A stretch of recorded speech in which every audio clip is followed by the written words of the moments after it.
Bien, bueno, hay una, bien, hay una buena audiencia. Bueno, buenas tardes a todos. El gusto de saludarlos. Yo voy a presentar a nuestro orador de hoy. Se llama Andrés Schwartz. Andrés es arquitecto egresado de la Universidad de Buenos Aires. Es magíster en energía, o sea que más en temática no podemos estar con el orador de hoy. Se desempeña también como docente invitado en universidades en Buenos Aires, la de Buenos Aires principalmente, después en el Instituto Tecnológico Buenos Aires, en la Cámara de Comercio Argentino-Alemana, la Asociación Argentina de Ingeniería Hospitalaria. Es revisor de tesis para alumnos de la Universidad de Buenos Aires, de la Universidad de Twente en Holanda, de Lund en Suecia y de Virginia en Estados Unidos. Es autor del libro Sustentabilidad en Arquitectura 3, del Consejo Profesional de Arquitectura y Urbanismo, y coautor del libro Sustentabilidad en Real Estate, de PRE Ediciones. Pero, además, Andrés es certificador de viviendas, o sea, lo que ustedes están haciendo como la electiva, ¿sí? Él está capacitado y puede emitir las etiquetas del aplicativo de la Secretaría de Energía, pero aparte, también es certificador de LEED. ¿Se acuerdan que hablamos de las otras etiquetas que certifican cuestiones relacionadas a la sustentabilidad y a la energía? De WELL, donde también, aparte de ser certificador, es docente, y es experto de la norma EDGE, que también hemos mencionado nosotros, y tiene una experiencia profesional de más de 20 años en el gerenciamiento de obras.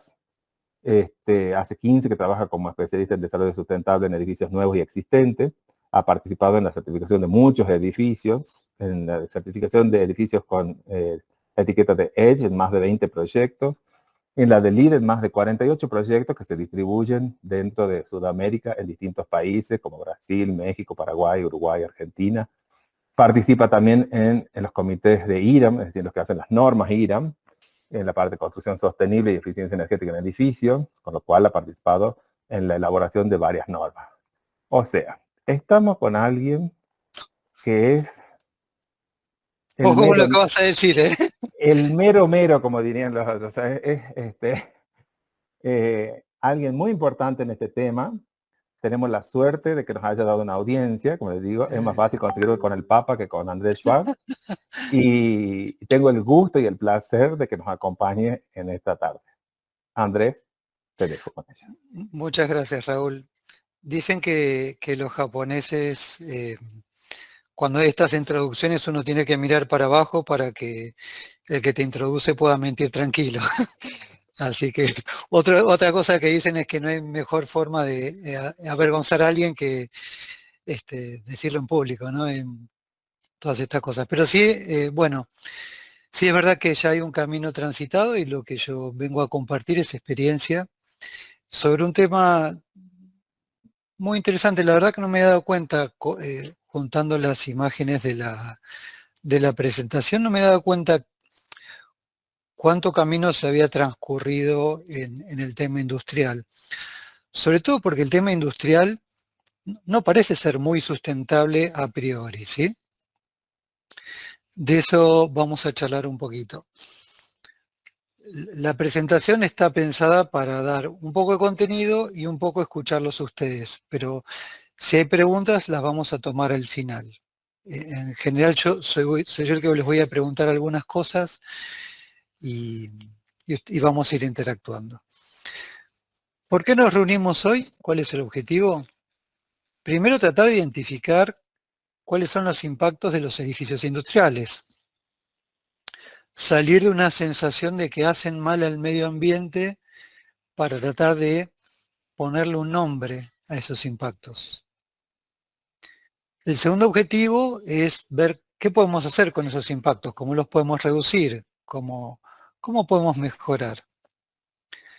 Y después, como tercer objetivo, está cómo podemos medir esos. Más allá de poner un fotovoltaico, ¿podemos medir su eficiencia?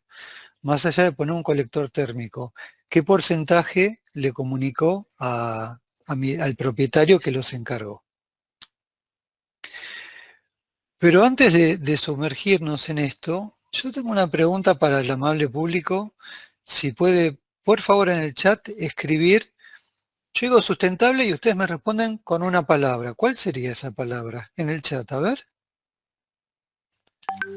Raúl y Victoria también están invitados a participar. Sustentable igual, lo primero que me viene a la mente es, ok, ya empiezan a aparecer opiniones. Uno es eficiente, ahorro.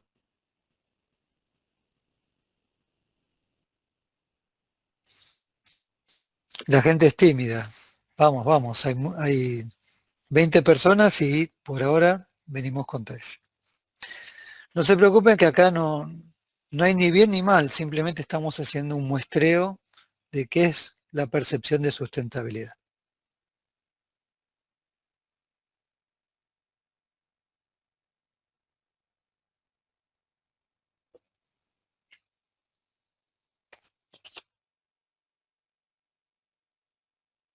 Bueno, mientras el resto del público va poniendo, es importante mencionar por qué uno dice sustentable, porque yo tengo un ejemplo doméstico, llamémosle. Yo en casa tengo una mesa, ¿sí?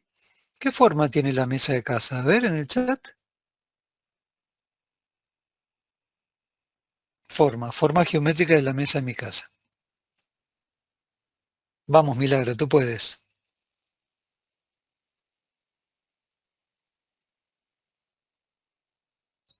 Agustina, vamos.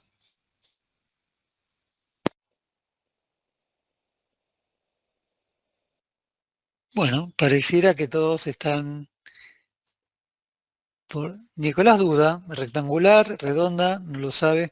¿Y qué materialidad tiene la mesa de casa? ¿Material? A ver. Madera, madera, vidrio. Uy, madera, vidrio, madera.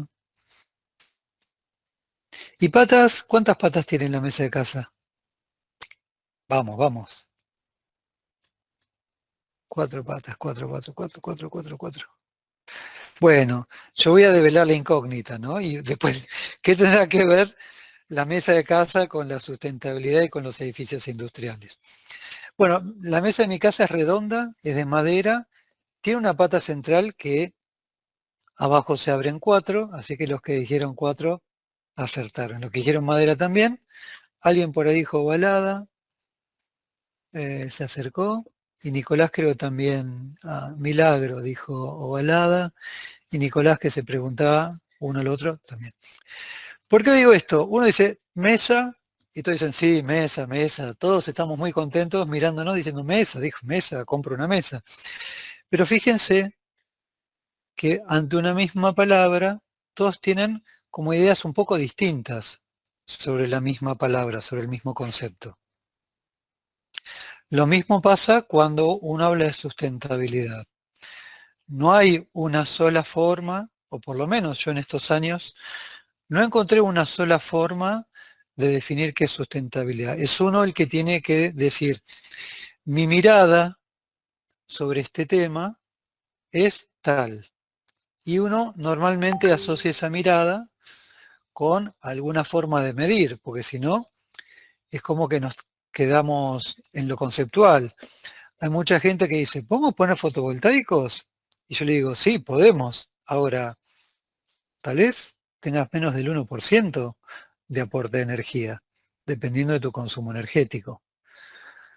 Con lo cual, hay gente que se queda como enganchada o vinculada con iconos como las cubiertas verdes, los fotovoltaicos, los colectores térmicos, pero se pierde el cuadro general, ¿sí? O se concentra mucho en la energía, pero no habla de agua, ni tampoco puede decir cuánto le sirvió eso. Entonces, hoy vamos a ver edificios que de por sí son muy intensivos en el uso de los recursos y de alguna forma tenemos que medir, mensurar y proponer mejoras sobre eso. Lo primero que hay que mencionar es que el encuentro de hoy versa sobre industria liviana, no sobre industria pesada. Porque la industria pesada, como las cementeras, las siderúrgicas, las petroquímicas, la minería a cielo abierto, son muy intensivas en el uso de la energía, son muy intensivas en el uso de los recursos y los impactos son mayores. No se aborda tanto desde la arquitectura, sino desde la ingeniería, ¿sí? Y normalmente están muy reglamentados por disposiciones nacionales e internacionales. Mientras que lo que se da a llamar industria liviana, como el rubro de bebidas y alimentos, centros logísticos, productos de consumo masivo o insumos para la industria, no tienen tanto impacto, se les puede mejorar muy mucho, y de esto es lo que vamos a tratar en este tiempo de hoy. Lo que estamos viendo, a ver si el puntero láser, lo que estamos viendo acá, por ejemplo, es Bodegas Garzón, en José Ignacio, en Uruguay, perdón, en Garzón, en Uruguay. Es un edificio industrial, es una bodega de procesamiento también. Tiene oficinas, tiene restaurante y el conjunto aplicó y obtuvo la certificación LEED en el año 2016, si mal no recuerdo. Entonces, uno de los objetivos era medir los impactos. Por estar la charla limitada a una hora, yo identifiqué estos 6 impactos, pero puede ser que haya más, ¿sí? Estos son como los más notorios. El primero es el tránsito vehicular, el ir y venir de no solamente de los empleados y operarios, sino también de los fletes. El segundo, y en un ratito lo desarrollamos más en detalle, es el manejo del agua de lluvia. Ustedes piensen que el edificio más pequeño de estos tiene 20.000 metros cuadrados. El más grande que me ha tocado por ahora son 60.000 y estoy por empezar uno de 80.000 metros cuadrados. Con lo cual los impactos en el suelo y consecuentemente en la recolección o no del agua de lluvia es grande. Por abarcar superficies tan extensas, se da a llamar, tenemos que abordar también el efecto isla de calor. Raúl, ¿los alumnos vieron qué es efecto isla de calor? No, no he visto. Bueno, es un buen momento para ilustrarlos, ¿no? Tal vez no hayan visto la definición como tal, pero la han padecido, ¿sí? Imagínense enero, 15 de enero, caminando por Tucumán, por un estacionamiento. Ustedes dejan el auto estacionado, una playa de estacionamiento negra, y van a buscar el ticket. Ustedes sienten, son las 3 de la tarde, sienten como que el calor brota y los asa, ¿sí?, de ese estacionamiento. Están experimentando el efecto isla de calor, que es la retención de radiación que tienen los materiales fundamentalmente de colores oscuros y la emisividad que tiene a lo largo del día. Se puede poner el sol y el asfalto va a seguir caliente, va a seguir emitiendo. Entonces, estos centros, estas plantas, si no abordamos bien el efecto de calor, lo que va a hacer es calentar todo el ambiente en un radio probablemente de 4 cuadras a la redonda. No queremos eso, no queremos generar ese impacto en el ambiente, entonces tenemos que abordar el efecto isla de calor. Luego está todo el tema de gestión de la energía. No conozco lo que no mido. Creo, corríjanme, tal vez me equivoque, pero creo que Le Corbusier decía, no conozco lo que no dibujo. En sustentabilidad se dice que no conozco lo que no mido. Si aplico una medida y no la puedo medir, no sé si sirvió o no sirvió, si me conviene repetirla o no. Para eso hay un tema de gestión de la energía. Después vamos a ver el uso del agua, el agua al interior, y vamos a mencionar gestión de los residuos. Arranquemos con tránsito vehicular. ¿Qué es lo que se busca? Ubicar estos centros o estas plantas cerca de vías de acceso para minimizar, para expeditar el comercio. eh, y bueno, tratar de minimizar todo lo que es obras de infraestructura para llegar a las plantas o los centros. Lo que estamos viendo acá es el centro Plaza Logística. Ahí tiene una parte DHL. Son tres empresas de las cuales la única que recuerdo es DHL. Y lo que vemos es que está muy próxima a una vía de comunicación.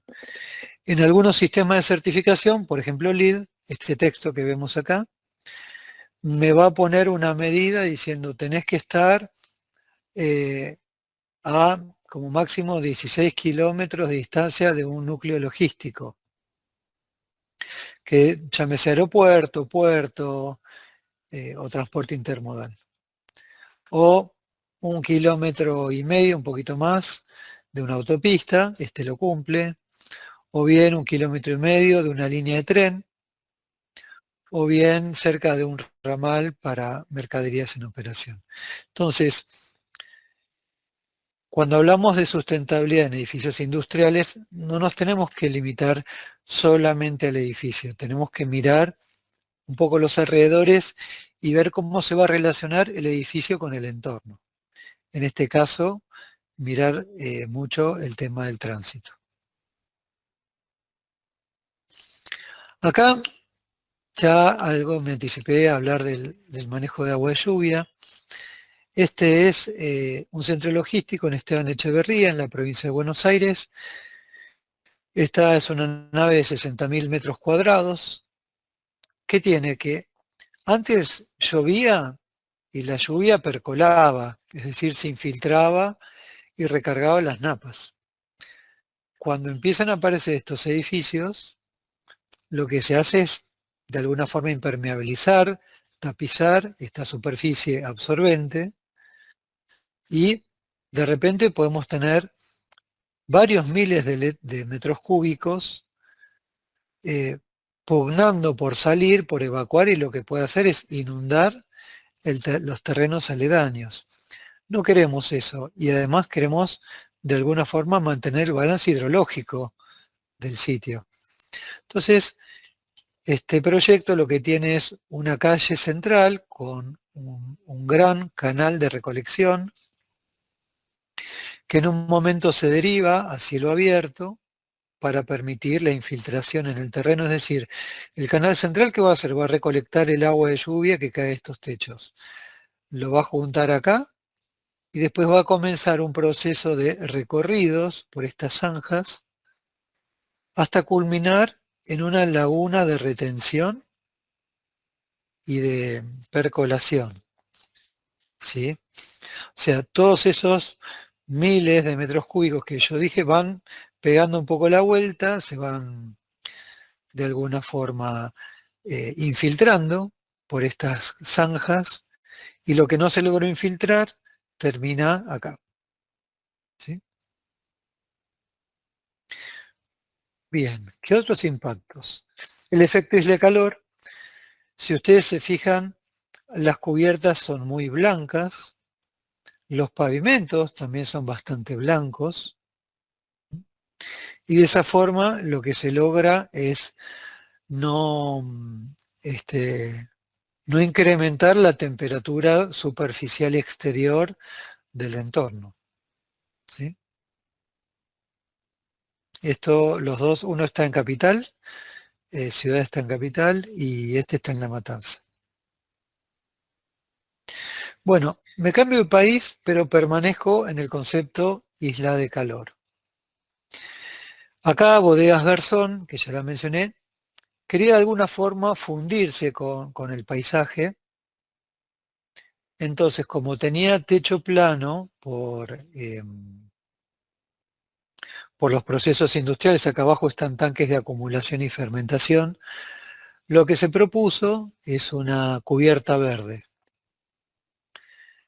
Lo que se busca acá es vegetación nativa o bien xerófila, Xerófila significa que requiere muy poco riego, vive con el régimen de hidrología del lugar y no requiere riego dedicado.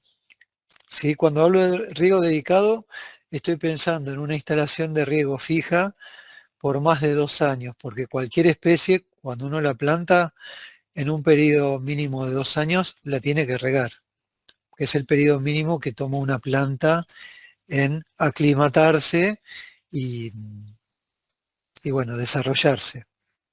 Entonces, sí se ponen algunas canillas de servicio, sí se riega cada tanto, pero una vez pasados los 2 años, el paisajismo permanece. Y fíjense que hablo de paisajismo, no hablé de césped, porque el paisajismo incorpora una paleta de opciones mucho más rica que un monocultivo, como puede ser la grama bahiana o el raygrass. Empieza a incorporar elementos no vegetales como la piedra partida o puede ser pedacitos de madera y va intercalando elementos nativos, rastreros, cubresuelos y si la cubierta verde lo permite, tal vez plantas de mayor porte, como puede ser arbustos o eventualmente árbol. Esta particularmente es una cubierta verde extensiva. Significa que no tiene más de 40, 60 centímetros de sustrato. Raúl, ¿vieron cubiertas verdes? No, no se ve en esta materia, se menciona en artificial, en la parte del cubierto, pero Ok, bueno, un breve repaso por la tecnología de las cubiertas verdes. Pero fíjense que incluso los edificios industriales lo pueden adoptar, ¿sí? Por distintas razones, para bajar eh, la temperatura, para generar mayor aislación, para ralentizar el agua de lluvia cuando llueve, para favorecer la biodiversidad y alentar. eh, esto es un hábitat muy interesante y muy rico para los polinizadores, llámense abejas, abejorros, mariposas. Esto de hecho en algún lado hasta es buscado. Tengo un cliente, Sanofi, que logró una triple certificación y una de las cosas que implementó fue un mariposario, es decir, una jaulita donde se proveían larvas de mariposas, se las alimentaba y cercana a la primavera se lograba una suelta de mariposas, que era celebrada, era de alguna forma seguida y celebrada por los empleados. Se sacaban fotos, posteaban en Instagram, con lo cual hay mucho más que contar detrás de una medida técnica, ¿no? Genera un vínculo con el usuario, genera una comunicación positiva con la sociedad, además del efecto técnico de bajar el efecto isla de calor. Muy bien, hablemos un poquito de la energía. La verdad que a un industrial hablarle de ahorro energético no es una novedad para ellos, porque es un insumo caro, es un insumo en Argentina sujeto a cortes de suministro. Entonces, ellos en forma nativa ya saben muy bien sobre eficiencia energética. Lo que tal vez sí desde un punto de vista sustentable se le puede aportar es ayudarlos a determinar cuál es el perfil de carga. Es decir, cómo están usando su energía. Y en este caso, energía es dinero para ellos. Entonces, acá lo que se recurre es a un proceso de submedición donde se determinan todas las cargas superiores a un 10%, se analizan, se miden, se reporta y se capacita el personal, acá vemos una capacitación, mediante un proceso que se llama commissioning, que es una auditoría de instalaciones que culmina en la en la capacitación del personal, la entrega de garantías, un manual de operación y mantenimiento y una entrega segura y confiable de que las instalaciones que fueron diseñadas bajo una determinada mirada van a seguir siendo operadas bajo esa misma mirada. ¿Dudas o consultas hasta acá? ¿En el chat o a viva voz?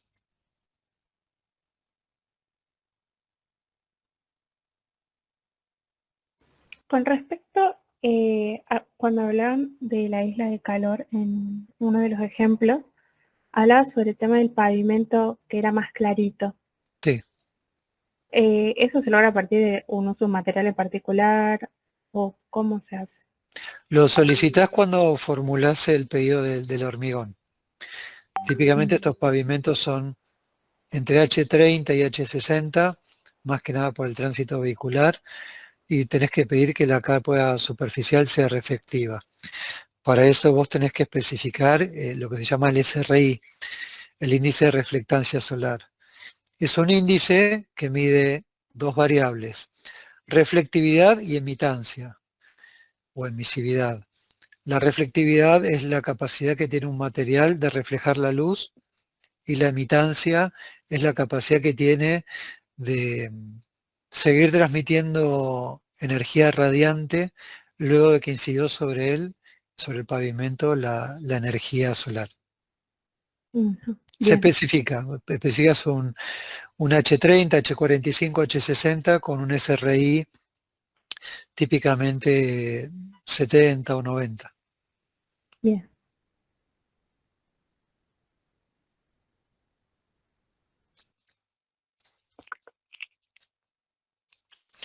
Bueno, mientras los alumnos van pensando otras preguntas, los inspiran estas imágenes, vamos a seguir. Yo mencionaba los iconos de la sustentabilidad, ¿no? Uno de ellos es los fotovoltaicos, los paneles que sirven para generar energía. Bueno, en general en edificios industriales el tema pasa por la inversión y el costo de la energía. En otros lugares pasa por la disponibilidad del recurso, porque como comenté, sobre todo en verano se procede al corte de suministro empezando por la industria. Sin embargo, las instalaciones fotovoltaicas de estos predios tienen un porte, diría, de mediana a gran escala. ¿Sí? Pensemos un edificio de 60.000 metros cuadrados u 80.000 metros cuadrados, es prácticamente lo que tiene una planta de generación solar mediana, tal vez tirando chica, con lo cual hay ciertos permisos de conexión, ciertos cableados, ciertos elementos de sujeción, sobre todo a la acción del viento, que no son tan sencillos. Esto es prácticamente una obra de infraestructura estatal, si uno quisiera ponerlo. Con lo cual, los industriales, salvo que estén en un lugar donde les corta mucho la energía, lo ponen típicamente para alimentar el estacionamiento o las oficinas, pero con un consumo muy acotado. Esto es así porque el precio de la energía normalmente no es el real. Los subsidios atentan contra la eficiencia energética.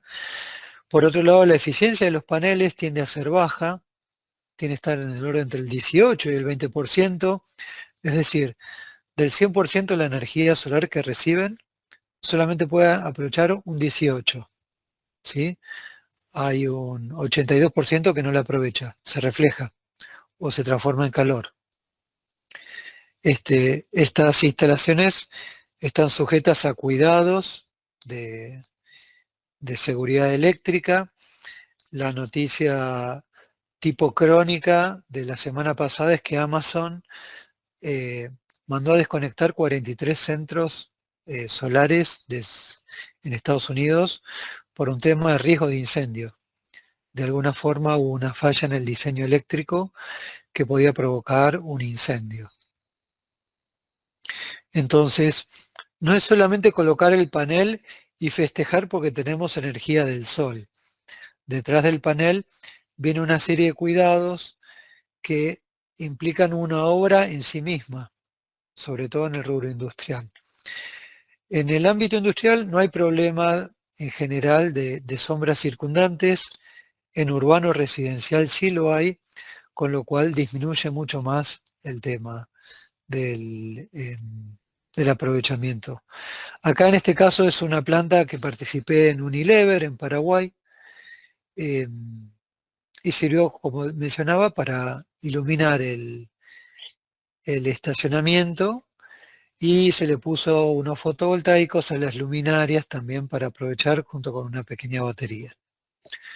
Eh, Esta es una obra off-grid porque no está conectada esto a la red, por lo menos no el estacionamiento, y esto se alimenta solamente desde el inversor de esta pequeña plantita de generación. Bueno, esta es otra planta que me tocó trabajar en Jundiaí, en las afueras de Sao Paulo, en Brasil. Acá la gestión de la energía no se dio tanto por el tema eléctrico, sino por el tema de generación de agua caliente.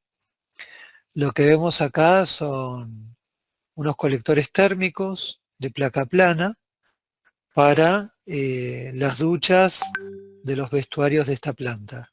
Es la planta de Lindal, es una planta que hace insumos para la industria, típicamente válvulas para los aerosoles y juntas y tapas. Y lo que ellos tuvieron es una cubierta reflectiva de un SRI probablemente 80 acá, y en un sectorcito le pusieron generación de agua caliente solar para abastecer las duchas. Estos son los colectores que se unen, por acá vemos, a unos acumuladores. ¿Qué pasa cuando está nublado o es de noche? Bueno, típicamente estos acumuladores tienen unas resistencias eléctricas para mantener el agua caliente. No son comunes los de acción directa, es decir, acá no es que va el agua caliente directamente al usuario, porque acá puede haber temperaturas de 80, 90 grados. Lo que se hace es este tanque funciona como un intercambiador entre probablemente un fluido como puede ser el glicol, que va por acá hasta los paneles y se intercambia acá con agua, ¿sí? Pero esto de alguna forma hay que temperarlo, porque si no, uno puede llegar a quemar al usuario. Como comentaba, de 80 uno trata de bajarlo a 50 para aproximarnos al límite de agua caliente sanitaria, que son 42 grados. Más allá de los 42 grados, no es agua caliente sanitaria, se considera agua caliente de uso industrial. Bien. Seguimos. Bueno, luz natural. Acá seguimos por esta planta en Brasil. Lo que se observa son lucernarios para minimizar el consumo de energía eléctrica para iluminación. Esto tiene dos componentes, uno es térmico y otro arquitectónico. El componente térmico es que las normas, por ejemplo ASHRAE 90.1, nos van a decir que tenemos que limitar la superficie, sugieren que no exceda el 5% de la cubierta total, porque más allá de eso, como esto funciona con radiación directa prácticamente a 90 grados, en un arco entre, yo diría, 85 y 105 grados respecto al cenit, junto con ese buen aprovechamiento solar, hay muchísima ganancia térmica. Entonces, para que esto no se vuelva invivible, hay que limitar el ingreso de radiación.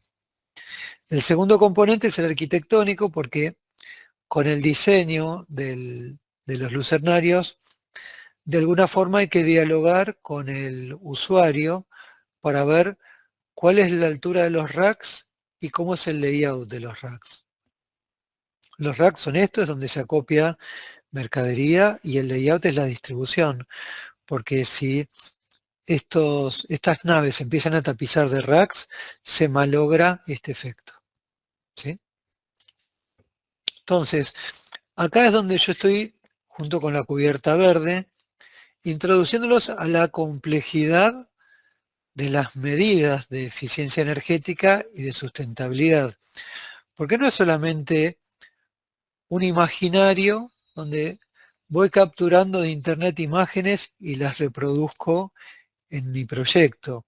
Eso está bien tal vez como un ejercicio en los primeros años de la facultad, pero cuando uno sale a la vida real, tiene que de alguna forma entender cuáles son las interacciones que se dan con las medidas. Esto es la planta ya en Argentina de FB, Griferías FB. También recurrieron a los lucernarios, fíjense que son como más acotados y sin embargo tienen una buena visibilidad, un buen nivel de iluminancia. Acá no hay racks, sino hay maquinarias. Y saliendo del tema energía, vamos a pasar al tema del uso del agua. En este centro logístico, que está en la provincia de Buenos Aires, lo que se hizo fue recolectar agua de lluvia de estos grandes techos y tratarlos como aguas grises. Las aguas grises es un intermedio entre lo que se llama agua negra y el agua potable. Es gris porque no es potable, es decir, que no se puede beber. Y no es agua negra porque no tiene materia orgánica, ¿sí? No está en contacto con lo que se llaman las heces o las deyecciones humanas que tienen carga orgánica. Es típicamente agua que tiene un poco de tierra o polvo, un poquito de jabón. Entonces se lo puede tratar, se lo puede clorinar y fundamentalmente se lo puede tratar para las descargas de inodoros y mingitorios. Yo nunca entendí por qué usamos agua potable para evacuar un inodoro, si nadie la va a tomar, ¿sí? Yo no espero que ustedes la hayan visto, pero me dirijo a Raúl, que sé que es más contemporáneo mío. Raúl, ¿vos te acordás de la familia Ingalls?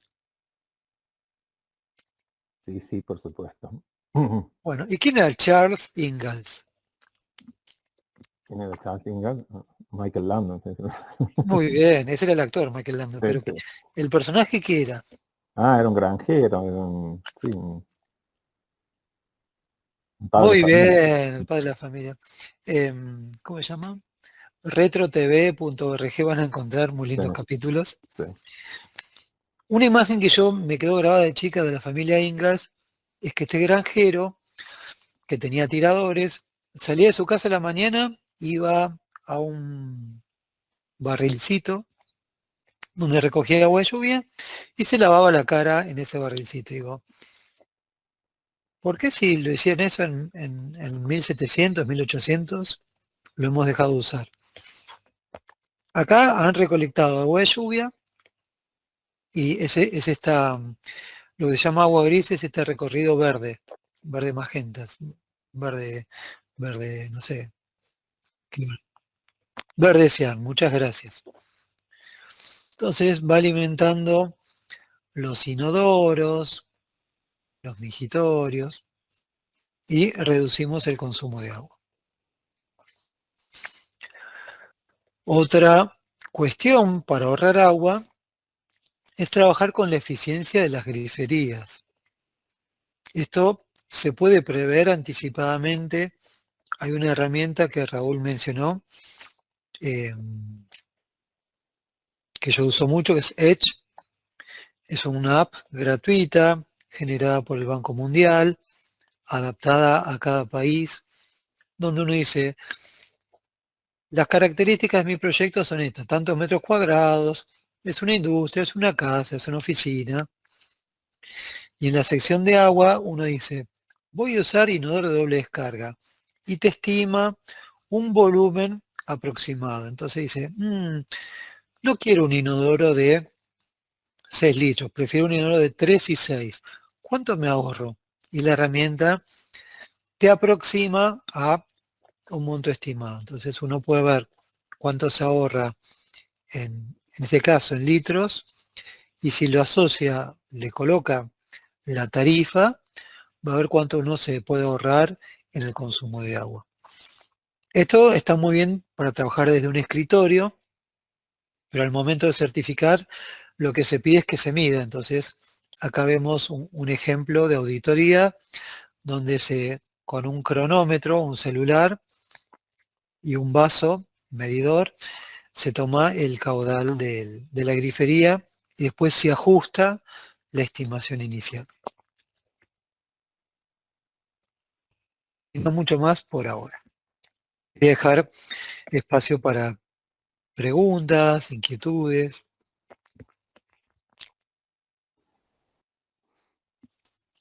Puede ser en el chat, puede ser a viva voz. Pregunta. Sí, En estos ejemplos que presentas, donde las características, digamos, constructivas son por supuesto muy particulares respecto de lo que nosotros estamos acostumbrados en vivienda, donde muchas veces nos ocupamos mucho de los muros y en estos casos es evidente el peso de la cubierta. ¿Cómo aparece en la evaluación del consumo energético el análisis, por ejemplo, de la cuestión térmica de la cubierta? Porque esto que decís vos de lo que pasa no solamente con la iluminación natural, sino con los materiales que habitualmente se causan. A mí me tocó una vez un caso de un depósito de esas características y era invivible el interior digamos, cuáles son las recomendaciones o por dónde se encara el tema del confort ambiental interior, digamos así. No hablemos todavía del consumo energético, sino del confort ambiental interior. muy bien. Acá tenemos distintas cosas. El hecho de usar una chapa reflectiva te baja mucho la absorción solar, la carga térmica. Después, las naves y las plantas que aspiran a certificar o que aspiran a mejorar su perfil de sustentabilidad, le colocan una aislación de lana de vidrio de 75 milímetros, como mínimo. Tienden a ser de 100, 150 en algunos casos. Después jugamos con la estratificación del aire, porque sabemos que el aire caliente sube, entonces se concentra en la parte superior, con lo cual estamos hablando de edificios que tienen entre 12 y 18 metros de altura, ¿no? Entonces la estratificación es de magnitud. Y después, dependiendo de la categoría de la nave o de la industria, lo que se hace es mover el aire interior con ventiladores. Típicamente son ventiladores de 1 metro, 1,20 m, 1,50 m, de eje axial, que lo que hace es barrer el aire que está en la nave y reponer. Entonces, con una velocidad de 0,2 metros por segundo, ya tenés una sensación de confort bastante, bastante buena, bastante aceptable. El movimiento del aire, más la estratificación, más la reflectividad, hace que esos lugares, no solamente para el hombre, hay mercadería que necesita ser conservada y no puede superarse determinadas temperaturas.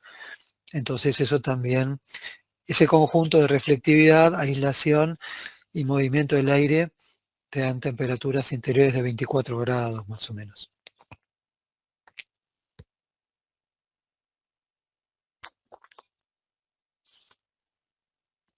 En las exigencias de LEED, por ejemplo, porque pensaba, por ejemplo, en latitudes como esas de Paraguay, que mostraba que por ahí son condiciones a veces parecidas a las nuestras, de Tucumán. ¿Con qué haces el cálculo, digamos, de eso? ¿Cómo haces la estimación de eso? ¿Se hace una estimación global, total digamos, del volumen que involucra la planta? Sí, vos tenés dos consideraciones distintas en la pregunta. Hay una consideración de confort térmico y hay una consideración de ventilación. Vamos a hablar de confort térmico. Obviamente, acondicionar un edificio vamos a hacer yo dije 12 por 60.000, estamos hablando de 720.000 metros cúbicos, ¿sí? No, salvo que sea una planta de refrigeración o un centro para computadoras, para minado de bitcoins o criptomonedas, uno no acondiciona una nave. Esto se da porque la permanencia humana suele ser baja, suele ser menor de 1 hora continua por día, ¿sí? Entonces la parte de confort térmico la aborda desde la ventilación y lo abordás en las oficinas y lugares donde la gente está 8 horas o más, no en lugares donde uno está 1 hora o menos, ¿sí? Eso en cuanto al confort térmico. En cuanto a la ventilación, LEED te va a pedir que haya una provisión de aire exterior. Esto está regulado por la norma ASHRAE 62.1, 2010 o 2016, donde hay distintas consideraciones. Una consideración es por superficie en planta. Para una nave industrial se piden tantos litros por segundo por metro cuadrado. Esa es la primera consideración. La siguiente consideración es por personas. ¿Cuántas personas? Bueno, vamos a pedir tantos litros por segundo por persona. La tercera consideración es cómo se distribuye el aire. Bueno, es lo mismo que se inyecte el aire desde arriba, desde los costados o desde abajo. Entonces, dependiendo de desde dónde está ingresando el aire, uno lo va multiplicando eso por un coeficiente o un numerito que te va a hacer que requieras más aire o menos aire, depende de cómo lo estés inyectando. Y lo que LEED te pide es que haya tasas de ventilación mínima. Para una nave industrial, para que te des una idea, es más o menos medio recambio de aire, 0,5 a 0,8. Depende de qué municipio te toque, te va a pedir una renovación de aire y depende de qué propietario. Unilever, por ejemplo, me acuerdo que pedía 14 renovaciones por hora, que una bestialidad, no se lograba. Y creo que la bajamos a 4. Pero entonces, volviendo a la pregunta original, ¿cómo abordamos el tema térmico y cómo abordamos el tema de ventilación? ¿Qué normas? Térmico o movimiento de aire y lo reservamos la climatización para oficinas. Ventilación con ASHRAE 62.1 que mira superficie, personas y forma de inyección. Bien, gracias. Chicos, ¿preguntas?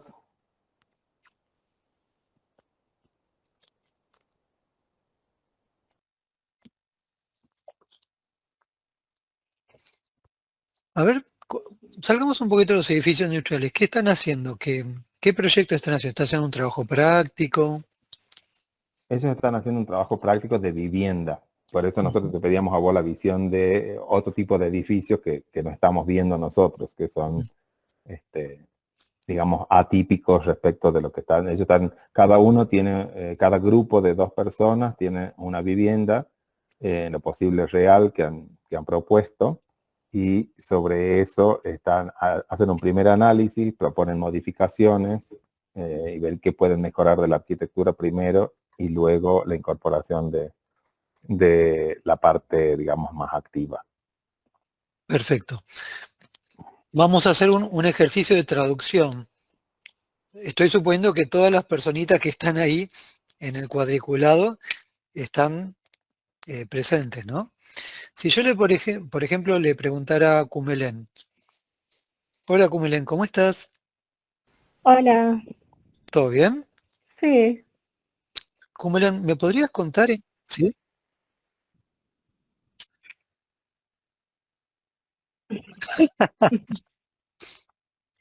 Kumelen, ¿cómo es tu proyecto? Bueno, en nuestro proyecto yo estoy en grupo con Agostina.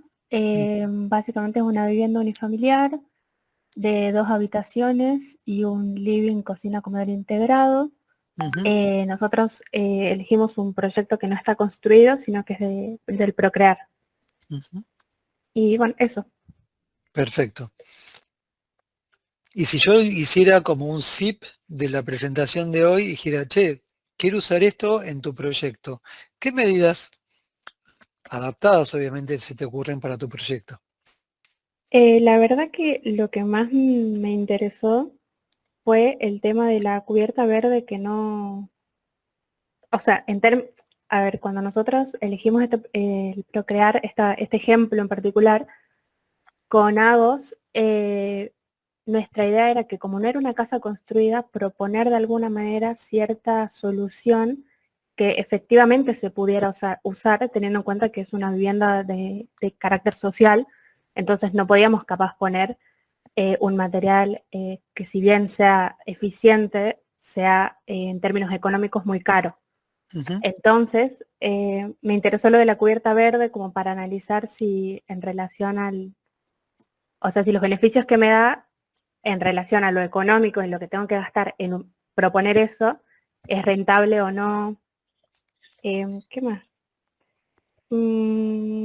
Otra cosa fue el tema en el aplicativo que nosotros utilizamos para lo de la vivienda, no habíamos tenido en cuenta, por ejemplo, el tema de la reflectancia. La verdad que el concepto no me había quedado al 100% claro, pero verlo en otras situaciones como que es más fácil de entender, digamos, de otra manera y no tanto como tan teórico, no sé cómo explicarlo. está Pero perfecto. esos conceptos me parecieron interesantes. Bueno, si yo tuviera que adaptar lo que yo comenté a tu proyecto, hablar de dinero, cuán rentable es, siempre es un desafío en Argentina. Yo Ujú, prefiero no hablar o sea, hasta no tener un proyecto concreto que uno manda a cotizar, es muy difícil a priori decirlo. Sí tener presente, de acuerdo a lo que hablamos, es que las cubiertas verdes requieren poca pendiente, ¿no? Entre 0 y 5%. Es que, acordate que yo dije que se tienen que regar durante 2 años, ujú, tendrías que prever alguna canillita por ahí arriba y un medio de elevación, una escalera o algo así. En vivienda de interés social, dudo mucho que la gente quiera subir a regar, ¿sí? sí, Entonces, pondría la canilla y trabajaría con algún paisajista o algún vivero local para encontrar una variedad de plantas crasas, tipo aloe vera, que puedan vivir, porque si no, esas plantas van a morir al poco tiempo. Entonces, sí al uso de la cubierta verde, con algunos recaudos para que tenga sentido. ujú. Bien. Y de la reflectividad que vos mencionás, eh, Aluar tiene unas chapas reflectivas, podés googlear Aluar, o bien, si es una cubierta plana de material, podrías elegir Kimtech o podrías elegir Sikaflex con un SRI mayor a 70. Ujú, Muy bien, gracias, bien. muy amable, No, Cumplen. por favor. Es el turno de Nicolás. Hola, ¿cómo le Hola va? Nicolás, ¿cómo estás? Bien, por suerte, bien. Bueno, ¿vivienda también? Vivienda también, sí. Una vivienda del Fonavi, Fonavi. sí. Y si te tuvieras que sacar el gorro del industrial y ponerte el gorro del residencial, ¿cómo adaptarías algo de lo visto a tu proyecto? Ay, no se escuchó la última parte de la pregunta, se cortó. Sí, te decía cómo podrías adaptar lo visto a tu proyecto. Bien, a mí lo que me llamó la atención fue más que nada el tema del agua, de la recolección del agua. Que usted puso el ejemplo ahí de la serie de la familia Ingalls, que bueno, también sí la conozco. Muy bien. la verdad que sí que sí, o sea, desde el secundario, desde que estaba estudiando, elegí la carrera de construcción, cuando me hicieron hacer un proyecto de ese tipo, sustentable entre comillas, siempre era más que nada orientado al cuidado y a la reutilización del agua.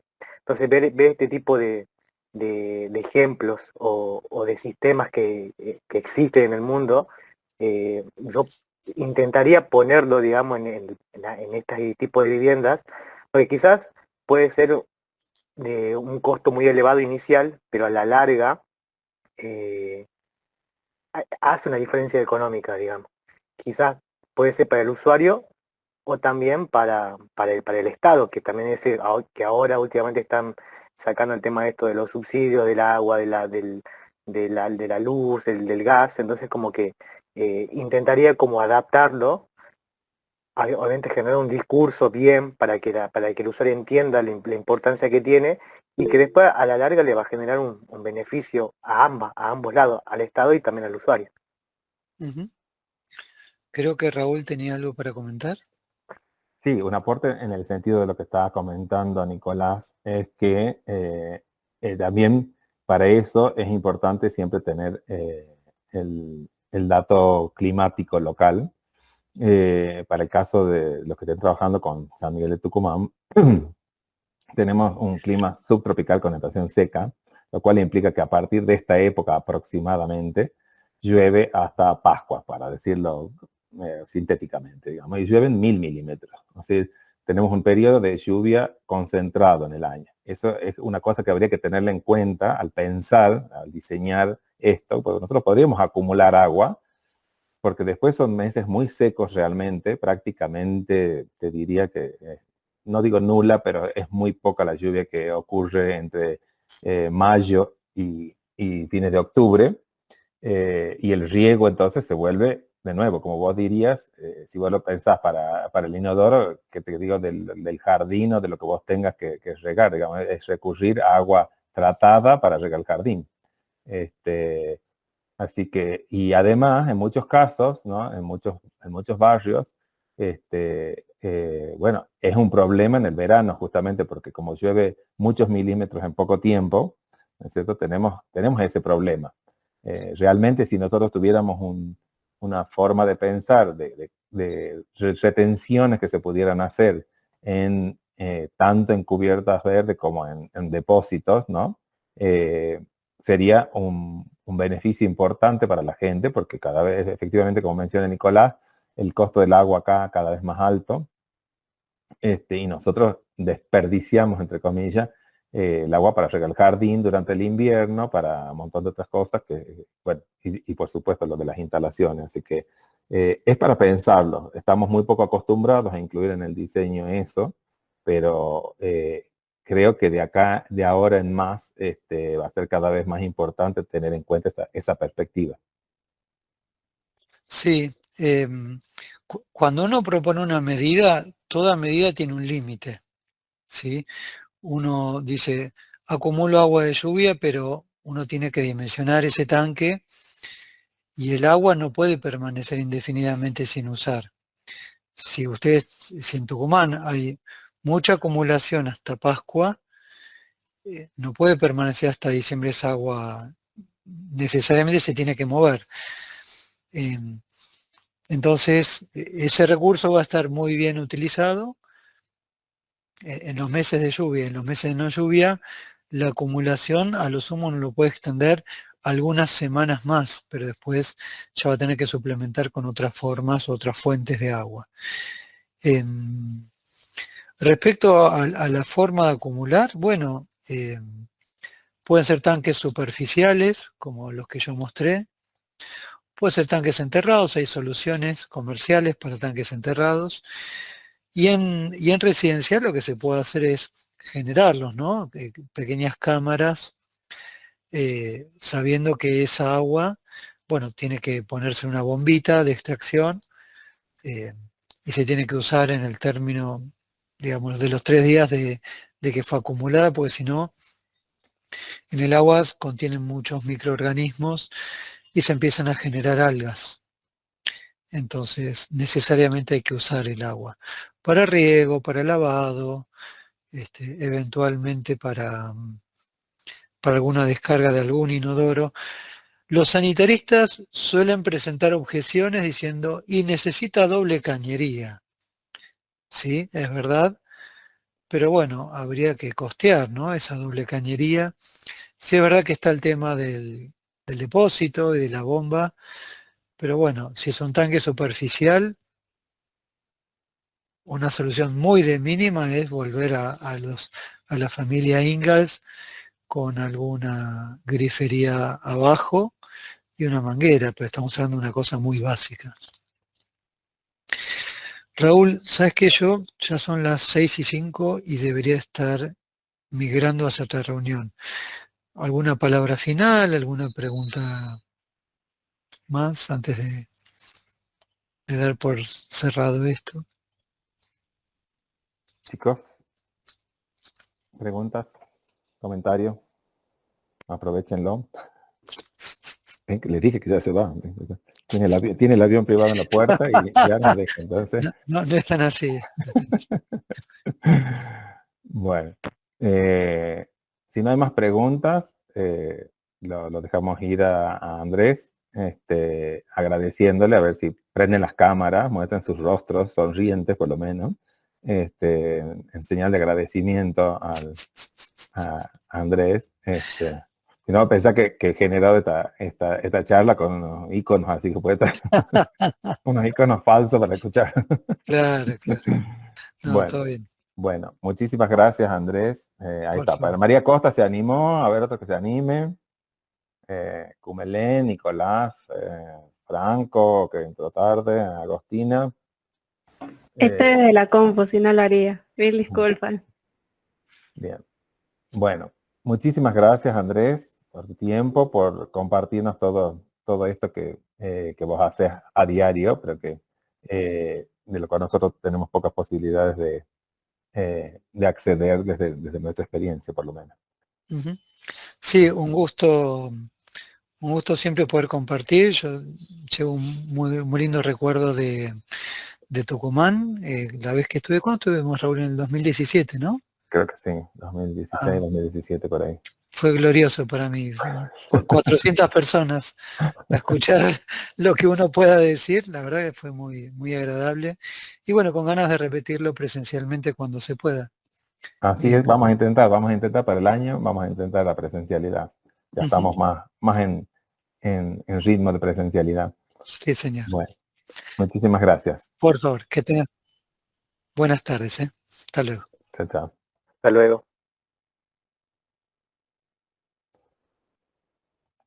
Bien.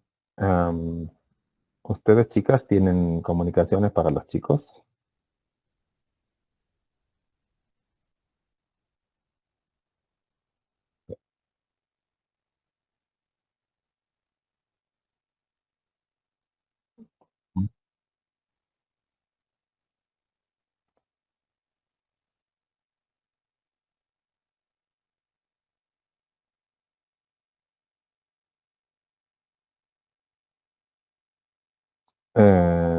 Sí. Sí. No tenemos lugar todavía, pero sí. Sí. Nosotros sí le vamos a pasar un mail. Ustedes le van a pasar un mail donde nos asignen el lugar. Ya saben que no depende de nosotros. Le vamos a pasar. ¿Ok?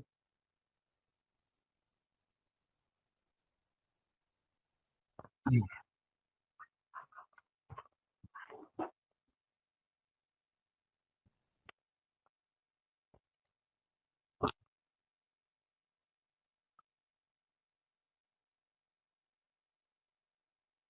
Sí.